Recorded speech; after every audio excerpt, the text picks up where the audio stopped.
Thank you very much, Professor Jaffrelot, for speaking with us. There's been so much estimation and conjecture about what's happening with overall growth, but I wanted to focus specifically on what's playing out in rural India right now.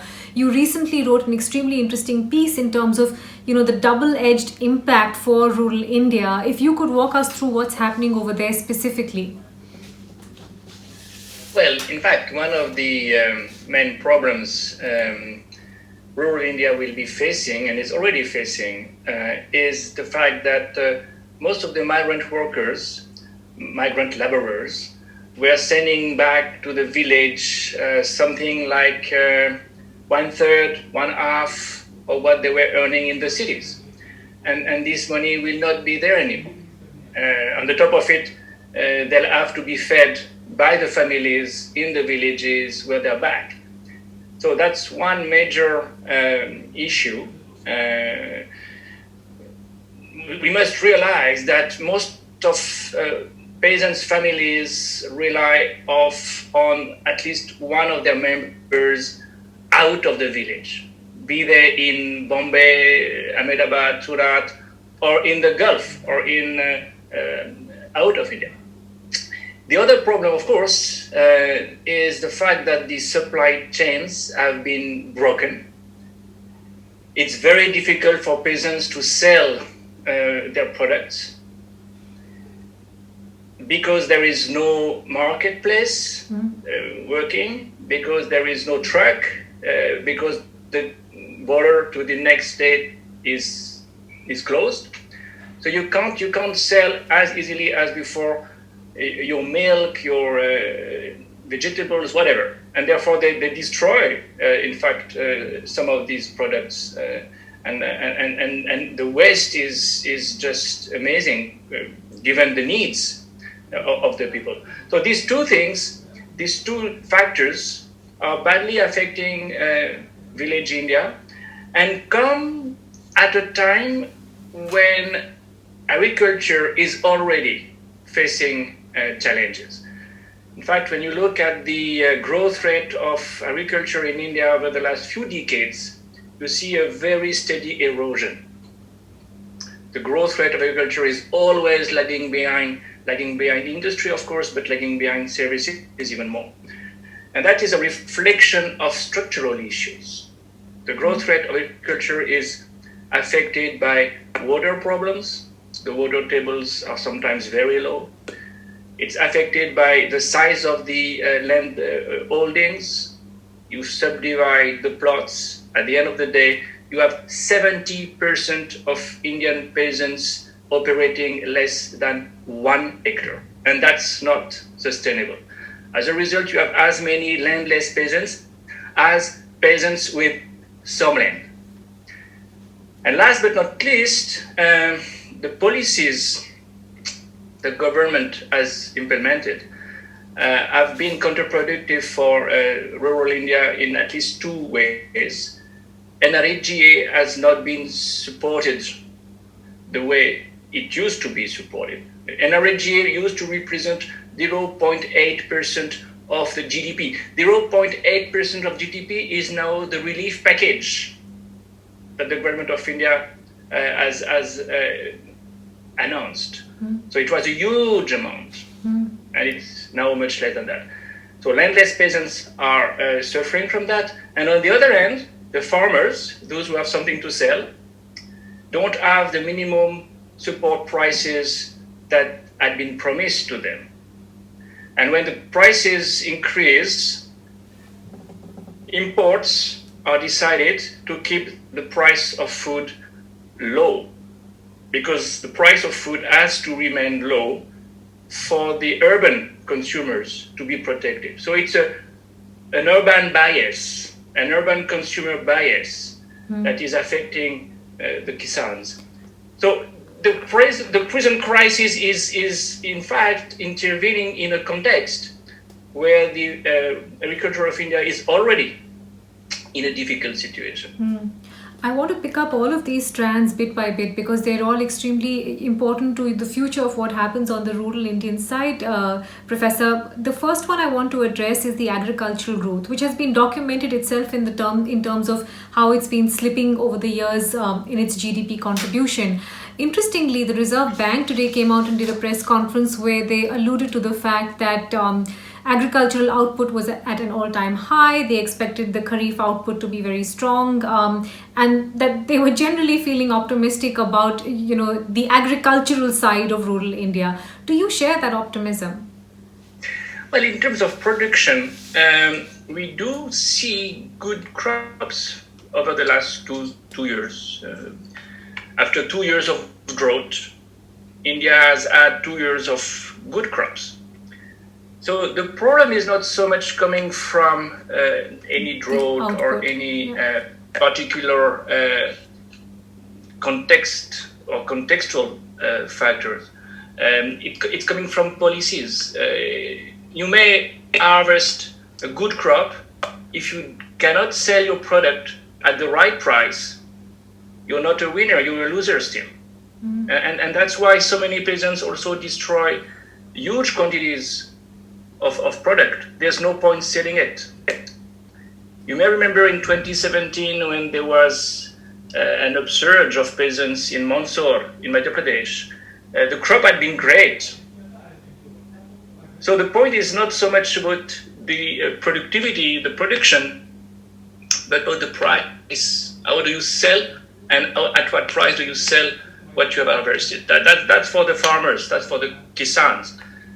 And secondly, for those who have no land, the question will have, they will not benefit tremendously from good crops if there is no job. I mean, if NREGA budgets remain low, the crop may be great, but they may not get better salaries anyway. So these predictions are, in fact, a reflection of a trend we see increasingly in the Indian government. Don't rely on us. Don't rely on government. Don't expect much from the state. Work, cultivate, help yourself. But the state is not prepared, or is not supposed even, to intervene tremendously in favor of the poor. The second part that you pointed out was how much remittances were adding to rural incomes, Professor. Would you have a sense of what the percentage would be in terms of how much this was contributing to incomes, as also which states now stand more vulnerable than others because of what they were pulling in by way of remittances coming from, one family member or two family members? It's very difficult. We have very few data. Paucity of data is a problem more and more, in particular so far as migrant workers are concerned. The research scholar who has investigated the most in this direction, to my knowledge, is Tariq Tachil. And Tariq, in his studies, in his fieldwork, collecting thousands of life stories, looking at how much do you send to family, shows that something like one half of the salaries of those who earn something like 5,000 rupees a month go to the families. It's a lot for them. It's even more for those who receive the money. In terms of location, of course, we know what are the states, needing the money from the migrant workers. Bihar, Orissa, East UP, mostly these three regions. And that's why you have so many people in the camps in Gujarat, in Maharashtra. They wanted to go back to the village. They lost their accommodation, and you have hundreds of thousands of them now in stadiums, in gymnasiums, in places where they're stuck. But they come from these estates, most of them. not just are they facing an income problem, they seem to be facing an employment crisis as well, Professor Jaffrelot. I was speaking with Mahesh Vyas of CMIE. The headline number is of course 23%, but he made the point that for the first time they were witnessing that the numbers seemed larger in rural India as opposed to the urban pockets which show up much bigger bursts of unemployment. What do you think could be, the driving factor behind that? What's feeding that? Well, we have an unemployment issue in urban India more and more. And the CMI figures are terribly interesting in that respect. Those who live in cities are more affected by joblessness, and those who are educated in cities suffer even more from joblessness. If you look at the bracket of the 20s, those who are between 25 and 29 and who are graduates have an unemployment rate of 37%. Just paradoxical to the list. For the jobless workers, for the unskilled workers, you may imagine that there are two problems. I'm not a specialist, but I can certainly imagine two problems there. One is industrialization has not taken off. India has not been able to develop its industry to a large extent. The GDP of India shows that agriculture is eroding, industry is not increasing.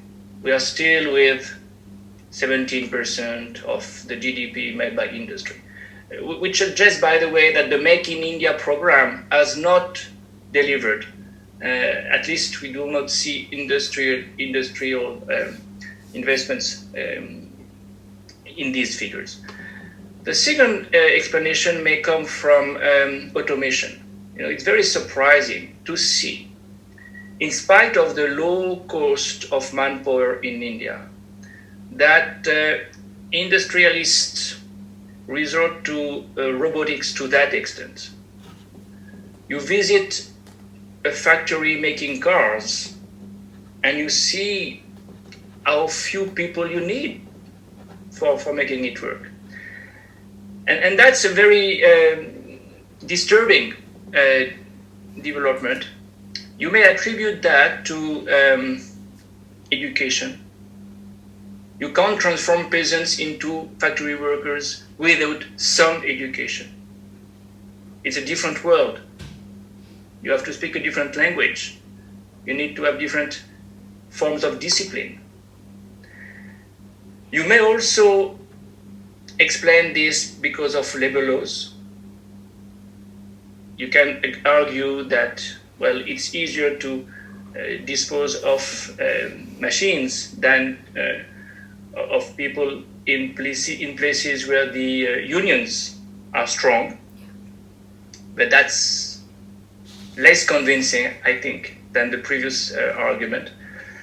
But that should be investigated further, because really, if you can't give jobs to the young people coming from the countryside and looking for a job in the city, except in the informal sector, then indeed there will be deep trouble, because the demographics are not working in favor of India. You still have 16 million people more every year. So jobs have to be created. Mm. What have you made of the relief measures announced so far, with specific reference to the section we're talking about, Professor? Because some observations included the fact that tenant farmers were not taken into consideration. They were not looking at Narega. They were looking at Narega schemes, but most of these schemes at this point are at a standstill. So, did it seem like the most efficient way to put out any kind of dole out or any kind of relief to rural India? Well, there are two problems there. You have the quantity problem. It's very, very limited. As I said, 0.8% of GDP is not much more than what NREG used to be under Manmohan Singh. So it gives you an idea of how limited the package is. And it's very limited compared to most of the other countries. In most of the other countries, you go beyond 10% of GDP, sometimes 15% of GDP, 10 times more minimum. That's I think, a reflection of two issues. The first one, as I was saying, the state is not supposed to do the job. Society is supposed to take care of itself. No, this is a philosophy. This is an ideology. When Narendra Modi invites the rich families to take care of the poor families, he is saying nothing different. Do the job yourself. The state is not there for that. The state is danda. The state is there for policing with the support of vigilantists. But the state is not there for welfare. And the welfare state is minimal. When you spend 1.2% of your GDP to health, you do not invest in welfare state. So you can justify the limited quantity of money you inject in a package in somewhat ideological terms. But you can also even more clearly justify this by the fact that there's no money. And there's no money because the state is poor indeed. If you look at the fiscal deficit, the real fiscal deficit, not the 4.5%, 4% of GDP people are referring to. The real fiscal deficit is probably 10% today. 10% because you have to add up not only the center, but the states and the PSUs. The real fiscal deficit is huge. So how do you spend more when you have already lost the plot in terms of fiscal discipline? Mm-hmm. The only way, and that's the way most of the countries will follow, is to go into heavy debt. You have to change your debt to GDP ratio. India has not a very bad debt to GDP ratio, 69%, 70%. It's manageable. So that's one way to go and get loans. Loans, if possible, not in foreign currency, because that's something you will have difficulty to master, and the rupee is very low and may become even lower now.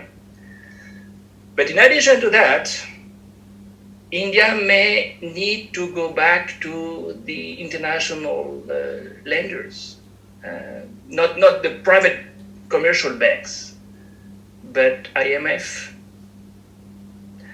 World Bank. World Bank already has given $1 billion. Yeah. Who would have said that India would go back to the World Bank only 5, 6, 7 years ago? But that's what needs to be done. Relief will come from these kind of sources. In that sense, I would like just to add something that is not related to the economy, but related to the perception. In that sense, what this crisis is revealing is that India is back to the image it tried to avoid for many decades, the image of a country that is poor, where there are many poor. The stereotype of the 70s, of the 80s is back in a way. And the image of the country is changing very quickly because of this realization. This crisis is an eye-opener. The poor were forgotten. The poor were just ignored. And you see them again on the road, thousands of them,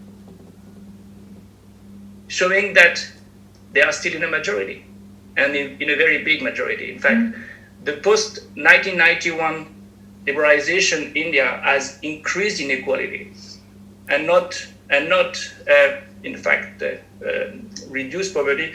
Like the last NSS survey, National Sample Survey, showed that the percentage of Indians living below poverty line has increased. So it's not as if India was the emerging country, the country that was about to become a big power. Now it is back to another alternative. And that's what has to be admitted, fought against, because instead of growth, development should have been the motto. And the debate that should start in India now is, what have we done with the growth? What have we done with the money we accumulated for 10 years, 15 years? when we had an almost double-digit growth rate. It has not been invested in welfare, infrastructure, education, health. So the debate should start. So it should, Professor Jaffrelot. But having said that, this is a space you've watched for many years now, and this is a conundrum many of us watching the economy deal with. We lived through this in some measure with demonetization, where it pretty much hemorrhaged the system, especially rural India. And yet it seemed like there was a wide gap between economic distress versus there actually being any accountability, political accountability or social accountability for those actions.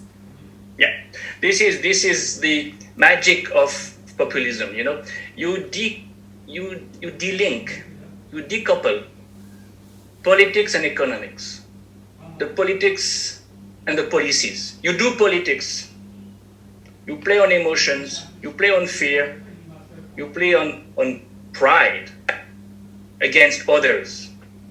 They may be next door, they may be the neighbors, and the mismanagement of the economy of society is not your business. So you're not accountable for this.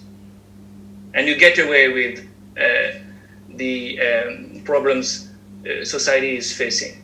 This is exactly the magic of populism. This possibility to live in a wonderland, to dream always, and to be taken for a ride by discourses, speeches, emotions.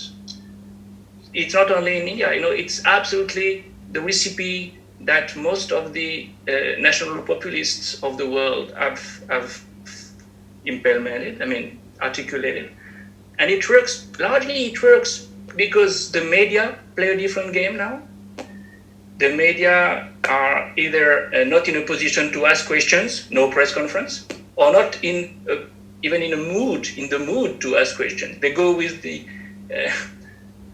tide. So when there is no alternative in the public sphere, it's much more difficult to claim for accountability. It's as if there was no alternative.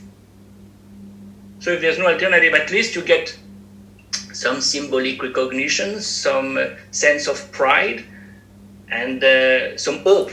Aspirations are enough.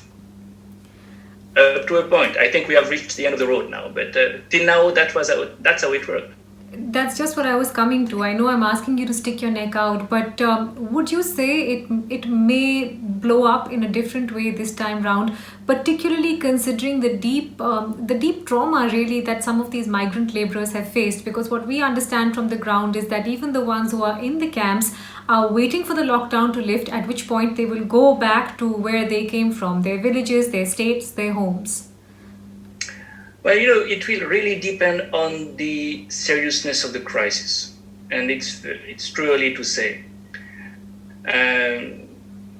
If indeed the crisis is very deep and joblessness all pervasive, you may see kind of reassessment of politics and policies, especially because some chief ministers, some state governments have been very good at implementing different policies. All of them in the opposition, by the way. You look at the state government of Maharashtra, state government of Kerala, state government of Rajasthan, state government of Punjab. Well, some of them are really doing a good job. So if you appreciate real policies, and the effective policies, you look at politics with more reservation, and you see through the discourse and you expose the bluff. That's possible. That's one of the possibilities. By the way, the tension between the center and the states is here to stay. Clearly, there is now a divergence. Federalism in India is challenged by new kinds of center-state relations, partly because of this reason, partly because of this contrast between the way you do politics in New Delhi and the way you try to have effective policies in the States. There is also the matter of global perception, Professor Jaffrelot. When this government came to power in 2014, there was the image of a government and a country that was really ready to get something done. Of course, that slipped on many occasions and then began to decelerate. Now, as you point out, there seems to be an economic crisis as well, which many other nations are facing. But how do you think global perception about India has changed? But it depends where you look at, because there is a galaxy of leaders: Donald Trump, Netanyahu, Bolsonaro, the last guest of the Independence Day, Orban, Johnson maybe, who will not see anything wrong there. But the point is that if you turn to institutions, the UN, some departments of the UN, the European Union, some components of the EU, then you have a more critical viewpoint so far as human rights are concerned, so far as the place of the minorities is concerned. But on both sides, I think, there is something that you can clearly appreciate. Everybody expected more economic reforms. Everybody expected more economic reforms. You may be, Donald Trump, a friend of Narendra Modi. On the economic front, there is some tension. And this tension is largely due to the economic reform, economic liberalization. And that was expected. It has not taken place. And Japan was expecting similar reforms. So the image of the country, of course, is very different according to the viewpoint you adopt. But at least there is one consensus, I think, on this economic dimension. There are several economists who at this point are holding back from criticism, Professor Jaffrelot, making the point that this is the apocalyptic moment for India where perhaps we get the opportunity to start from scratch, we build a new form of welfare state, we address the rural Indian problems, we have more cooperation between states and the center, and we do what needs to have been done in the last few years. What is your belief of how the next couple of years are going to shape up for us? More of the same, or do you think it's likely going to get worse before it gets better? This is the big question. This is the big question. What about the world of after the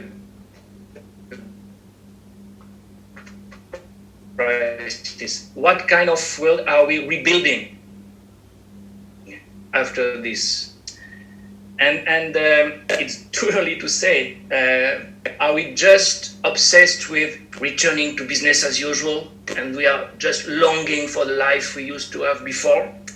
Or are we prepared to say, well, wait a minute, we went wrong because for years we misbehaved, and we misbehaved with nature to begin with. Yeah. This kind of epidemics is a reflection of the way man is encroaching on nature. So if we realize that, you can certainly propose an alternative development, trajectory of development that is much more environment friendly, much more ecological. Hopefully some of us will think that this crisis has shown that water can be blue in the Yamuna, the sky can be blue over Delhi, and maybe that's the better life we can ask for. So the alternative would be not only, as you say, more welfare, less inequalities, but also a much more respectful development. A development respectful of nature in such a way that we avoid to repeat these epidemics, and we embark on a more ecological mode of development. we are back to rural India in some way there, because the way rural India is developing is also not sustainable because of water scarcity, because of so many reasons. So it's not only that you live in a dream by being green. This is the only way to have a sustainable development. And we should realize, maybe this crisis will help us to realize that we have to change for good. Let's see whether there'll be a consensus and a debate in the first place on that, because decision makers will be quick to relaunch their own programs and not necessarily listen to civil society. That's the big challenge. Can we be heard with alternative views? We live, unfortunately, only in hope, Professor Jaffrelot. Thank you so much for your thoughts. I deeply appreciate you taking the time out and everything that you've shared with me in this conversation today. Thank you very much. You're most welcome. Thank you.